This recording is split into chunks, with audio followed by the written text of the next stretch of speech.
Paramjit Khuran sir, Yellapragada Subbarao sir, Vaseegaran sir, మా అబ్బా sir, MS Swaminathan. Vaseegaran ఏం పేరు చెప్పావు? నిన్నే ఏం పేరు చెప్పావు?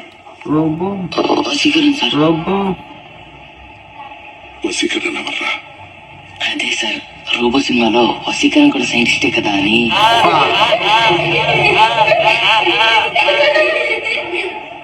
నువ్వుండ్రా, నువ్వుండు. ఎరా నువ్వేం పేరు చెప్పావు? మా అబ్బా సార్. మేడం క్యూరియా? కాదు సార్, నావే. అవ్వా ఏం కనిపెట్టిద్దిరా మీ అవ్వ? పొగొట్టాను సార్, ఉఫ్ ఉఫ్ అని ఉంటారు కదా సార్, అది. అలాగే సార్, అలాగే అదే. ఇది